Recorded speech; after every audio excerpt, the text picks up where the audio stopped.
am joined by Mikey and Maddie from Squanch Games, who are here to give us an exclusive look at High on Life. Thank you so much both for joining us. Yeah, thank you for having us. Great to be here. And I'm sure the fans are going to be super excited about this segment because you have tons of gameplay to show us, and I want to see it definitely. But before we jump into that, could you give us like a quick overview of what High on Life means? Yeah, so High on Life is the new game from Justin Roiland studio, Squanch Games.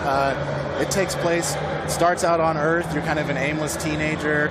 You don't really know where you're going with your life. Aliens show up. They discover that humans are the best drugs in the universe, and you pair up with a talking gun that you find to sort of stop them from ending your species, basically. Of content from the intro tutorial level to start. You know, some fast forward sort of through here, but it's just because we can only fit so much in this segment. So is that like the typical game from Squanch Games you would have? Yeah, so we kind of have weird games. Like, we kind of found each other. We like making weird stuff. We all love comedy. We all love weird sci-fi. So it really is right in our wheelhouse. It's just a leveled up version of things we've done in the past. Amazing. So I would say let's just jump right into the gameplay, right? Because it's what people want to see. Sounds great. Nice house you got here. Real ritzy. Way better than my bench. Oh, wow. You really made yourself at home, huh? Oh, there you are. Who's this weirdo, and why is he setting up a huge alien computer in our living room? Okay. First of all, that alien computer is a very expensive and surprisingly operational Bounty 5000. So, you're welcome. A what 5000? I've got just the thing. A small-time local gangster by the name of Nine Torg. She took my favorite knife. She's got an operation out in the slums. Maybe you kill her and get my knife back. Then we'll talk. Maybe take you out to Glumpy's to celebrate. All right, so we just head out to the slums? No, moron. You gotta use the Bounty 5000 to initiate a bounty. That's what I went through all the trouble of setting it up for.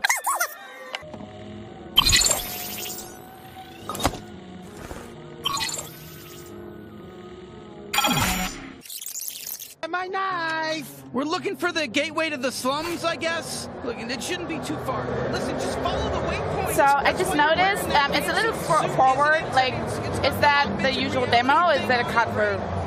Yeah, are you talking about fast forward? Yeah, fast forward. So we're actually showing the full demo here to pass behind closed doors, but for the purposes of this video, we're just sort of fast forwarding to make time. Understand. And the family was at my house. Where do I live in there? Is that my family? Yeah. So early on in the game, Kenny gives you the ability to teleport your entire house to escape from the cartel. So when you teleport your house, your sister's in the house, so you kind of bring her with you. And she's not too happy about that at first. And the other guy you see in there, that's Gene. He's a legendary bounty hunter, at least he was legendary bounty hunter, kind of fell on hard times, and he's homeless, and he sees this opportunity as a way to sort of get your house. So he's like, I'll train you if you let me crash on your couch. If you die, I get to keep the house, basically. And so he's really, in the beginning, he's really hoping you die. Understood. Yeah, the house is sort of your main hub, and then you have the rest of Blim City for side content, NPCs, lots of good stuff. Well, look what we got here. Fresh meat. Hey there, Fresh Meat. Welcome to the slums, Fresh Meat. Oh boy, here we go. Kid. What's wrong, Fresh Meat? You scared of a little kid? Yeah, I'm a little kid. Look at me. Look at me. I'm sorry. This is annoying. What's this all about? Well, honestly, he's just supposed to be annoying, basically. So we implemented this patented Squanch shove tech, basically, where characters get in your face and push you around. It's such a funny little mechanic, and he's one of the first characters you encounter that's doing this to you. And he's really pressuring you to shoot him, but you don't have to. You can skip it. Yeah, you meet his mom later, and he's actually 30. So, okay. Yeah. Okay, so not really technically. You're not killing kids, and it's your choice. Okay.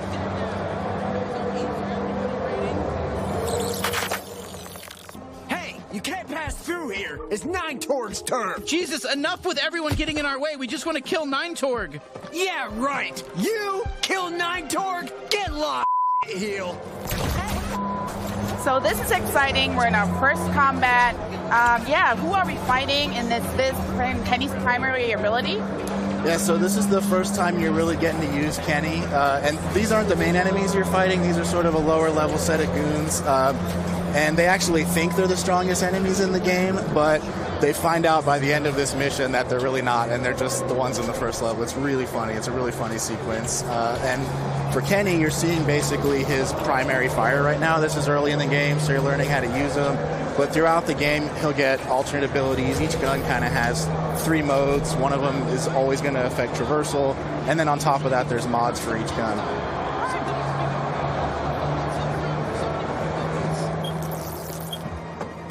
Oh, hey, you want to see a cool party trick I used to do? Aim me at those spinny platforms. Come on, give it a shot. It'll be fun. Yeah, I told you. Did you see how fun that was? I call it my glob shot. It comes out of my trick hole. Okay. I'm afraid to ask this question. What is a trick hole? Is that just an American thing? I'm sorry. I thought that was worldwide, the trick hole, but apparently not. So all the guns in the game have 3 separate abilities, so primary, secondary, as we mentioned, and then there's an ability fire. What you're seeing here can be used in combat, but it can also be used to open up new traversal areas. And each gun in the game will sort of open up new areas. You can go back to areas that you were before and kind of explore, find content, collectibles, and also get new NPC interactions. Yeah, we're really trying to push that light Metroidvania feel, so the levels are really dense.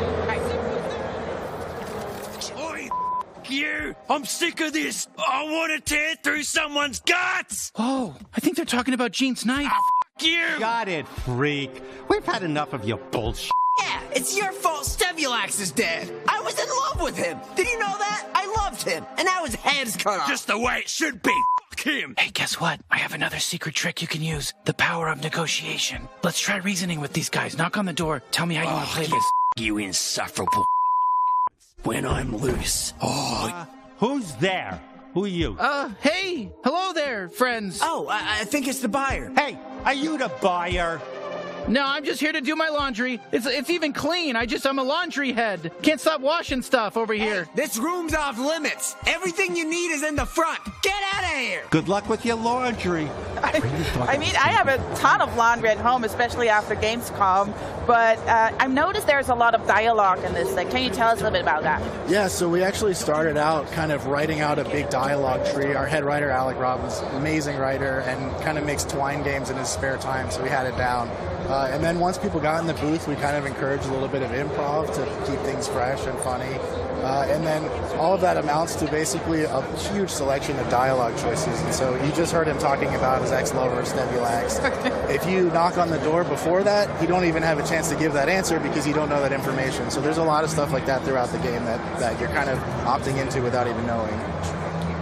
Nice job. They told us this buyer was a real prankster. Oh, you. Come on. That was pretty up. That joke is gonna me up. You got him good. Okay, though, but enough of that. Let's show them the product. All right, here's the product. A genuine talking knife. I gotta be honest with you. He's a real piece of shit. He's extremely violent. He basically only talks about wanting to kill people in very disturbing ways.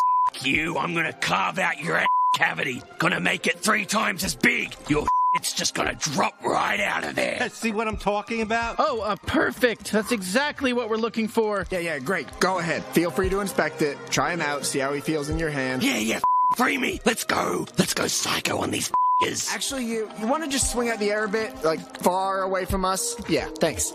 Come on, what are you... Oh, fuck yes, thank you. Pleased to meet you. I'm Knifey. Now use me. Let me stop these fucking ants. Oh, just a reminder, don't do anything crazy when you're holding the knife. Just, like, look at it, see if you like it, put it back. Yeah, thank you. Oh, fuck yes, violence. Yes, more, I need more stabbing. Definitely 9torg, but let's put a pin in the whole Gene thing. How do we get out of here? With my tether ability. I'm more than just a knife, you racist. I can tether too. Look up and latch on. can't believe it. I'm sorry, but these lines, guys. But I remember Knifey from the first trailer, and I think for fans, he has been fan favorite from the debut. Tell me everything about him. Yeah, so he's by far my favorite weapon in the game. He's voiced by Michael Cusack, who's awesome. He's so funny. And throughout the game, basically, he functions as a knife, but he's there to kind of always pick on you and say funny stuff. He also has this tether ability, which affects traversal through the levels. So once you get him, you can kind of go back, and some of the levels were horizontal, now they're more vertical, and there's things you can get that you couldn't get before. Yeah, it's pretty cool. The levels really open up once you get Knifey, and then there's a bunch of other traversal abilities you can use in tandem with him. And you also can't open chests until you get Knifey, which you'll see right here. These are our lug loxes. Hopefully we'll be selling plushies of these, plushies of Knifey. Always going to have that side hustle.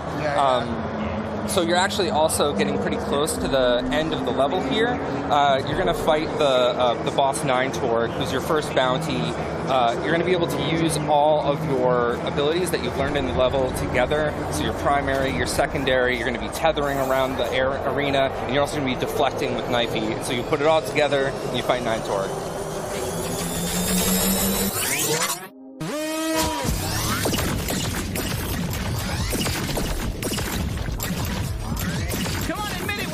We're hurting you! No! Yeah, that was cool!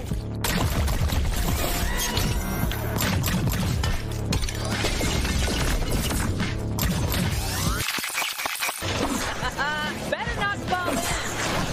Hey, I'm still here. You can still use me if you want. I can deflect attacks. Did you know that? I'm not just all about stabbing. Well, I'm mostly all about stabbing and tethering, but I can also deflect attacks. I'll slice them to death. I'll cut their heads off. I'll rip their limbs. I'll do everything. I'm gonna cut right into them. I'll cut their asshole off and eat it. You know, this slug matches your toxic personality. That was even a good one.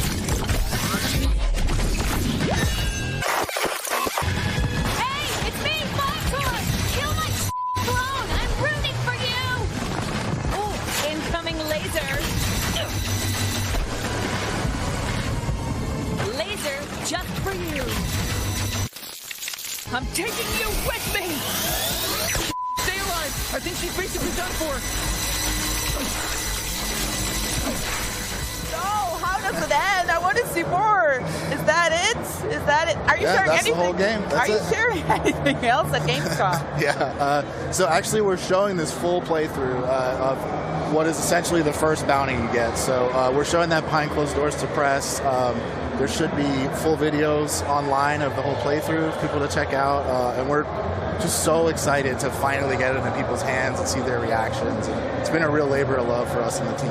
Amazing. Well, I can say this is a gloopy globby blast, right? But when can people get their hands on the game? So December 13th, it's going to come out. We're really excited for everybody to check it out. We're working really hard on it. Yeah, seriously, please check it out. Like, this is really, really a special game to us, and we really hope you guys like it. Well, Mike and Maddie, I have to say, first of all, thank you so much for us letting us bleeping your game. I really appreciate it. And yeah, thanks for having us at the show, and enjoy the rest of Gamescom. Thank you so much for having us.